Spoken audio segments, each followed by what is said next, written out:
there, thanks for tuning in. Welcome to A Little Room to Grow. I'm Rena Etienne, Montessori teacher, here to help you grow in your homeschool and parenting journey. So if you are wondering whether or not you should purchase Montessori materials for your child to use at home as learning tools, well, as a Montessori teacher, I'm here to share with you, no, it is not a good idea. So stick around so you can get teacher perspective as to why it's not a good idea to purchase Montessori materials for your child. Now, during this video, if you find value in it, be sure to give it a thumbs up and hit that subscribe button so that you can continue to get insight like this on a weekly from me.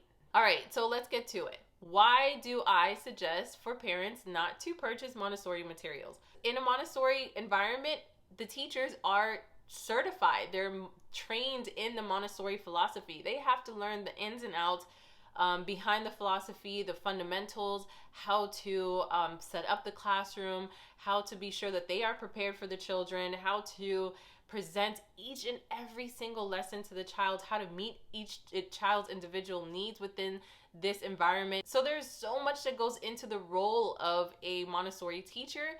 And it's not something that we can just kind of learn overnight. It is a training that does take time in order for one to complete, depending on the program that they're using, right? So, of course, if you're not a trained Montessori teacher, you would not necessarily know how to use the lessons in the way that they were intended to, even though Montessori materials seem pretty simple to use, right?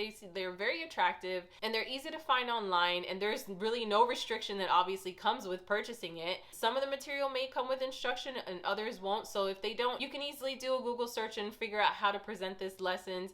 But what it really comes down to is the skills that it takes to actually sit and present a material to a child, what you're going to be looking out for when the child interacts with the material, and even what lesson you are going to present to a child. You may not necessarily want to jump the gun and give them something that is way advanced or something that is too simple, right? You want to meet them exactly where they're at. And so again, this is a skill that comes with being in a Montessori classroom. And this level of understanding really makes a difference whether your child interacts and gains the benefits of using the Montessori materials that you purchase. So if you find yourself thinking, all right, I'm homeschooling and I have some of the Montessori materials and I'm really interested in trying to figure this out, I want to use the materials with our homeschool environment, then my suggestion to you is to just get certified. If you feel that this is something that you want to invest more into, I highly suggest to get certified. You won't regret it. There is so much that you're going to learn from it, and it's going to help make your life easier because you're going to not only learn how to present the materials, but also learn how to manage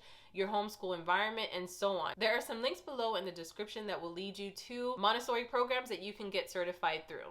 Now, if you're wondering, all right, well, I really love the Montessori concept, and in some way I want to incorporate this philosophy within our home environment, and how do I even do that? If I'm not going to purchase the materials, Rena, then what should I do?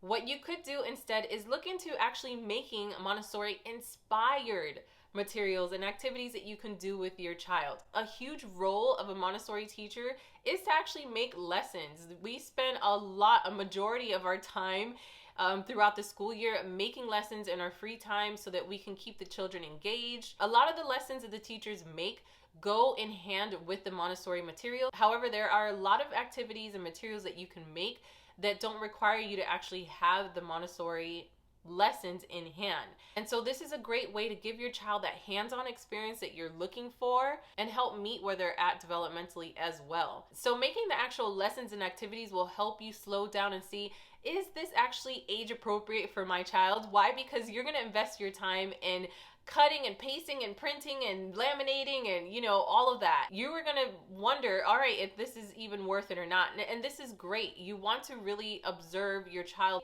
and see if this one activity or lesson is actually going to help them in this particular moment. So take your time and look through ideas that will help you keep your child engaged while still getting some of the benefits that they would in a Montessori classroom. Now, don't stress, there are some resources in the description that will help spark the creativity in choosing Montessori-inspired activities for your child. Now, if you're like, oh, great woman, I already purchased all these materials and now you're telling me that I shouldn't have, what am I going to do? I can't return them, they're expensive. All right, no stress, I get it. It is certainly an investment to purchase these Montessori materials, and if you already have them, yes, it may be too late, especially if you're not looking into getting certified. right? So what I would suggest that you could do is do what you're doing now. Continue to search for videos that will help you present these Montessori lessons to your child. I would suggest for you to just take one lesson at a time. Try to understand how to present it the best that you can, and practice following the steps several times before you actually sit with your child to do the lesson with them. Now, this is actually something Montessori teachers have to do too.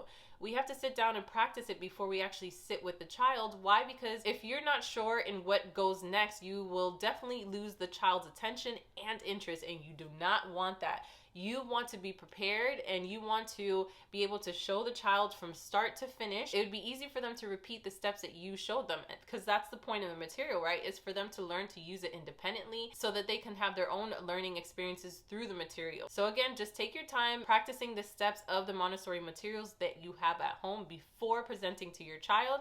And if you find during following these steps, you're like, you know what, this is just going to be way too much, maybe you can find a different way to show your child in a more simple way, especially if you're not going to be sending your child to a Montessori school. Then it would be okay, because then they wouldn't necessarily get confused. Now, if you have a child that is going to a Montessori school and you have these Montessori lessons at home, this is where you're just going to stop. If anything, if you really truly want to use the material, maybe you can have a conversation with your child's teacher and just ask them, listen, can you just show me the most basic way and how my child can use this at home? Try to see with your teacher if they can help you work this out to help meet your child exactly where they're at. Because that's one thing that could be kind of confusing, is that there are different ways on how to present certain lessons, and all these ways come in with where the child is developmentally. All right, so in summary, no, you don't want to purchase Montessori materials for your child at home. However, look into buying Montessori inspired materials, or even creating Montessori lessons and activities at home. And if you already have Montessori materials, try to learn the steps of the materials one by one. Sit through it several times, then present it to your child. And again, if you have a child that is going to a Montessori school and you have some of these lessons at home, try to talk to your child's teacher to see how you can present it to your child in the most simplest way as possible. You may even find that, you know what, I'm not even going to get into this. I'm just going to leave it be. I'm probably just going to donate this to the school, and that is okay. You know, that actually has happened several times, especially after 2020. Many parents felt like they had to buy these Montessori materials because they wanted their child to continue to learn at home, and then found like, wait a minute, this is not what I was expecting. Here you go. You can have this lesson for your classroom. And for us, we're like, yay, thanks. And for them, they're like, whoa, what was I thinking, right? So this may be you or not, but either way, you don't have to necessarily invest in actually using the materials if you have it, is what I'm trying to say. So, all right, well, I hope that this was insightful for you and that you found value in it. Be sure to give it a thumbs up if you did, and share it with your friends. Send a comment if you have one or question. Hit that subscribe button, and I'll catch you on the next one. Bye.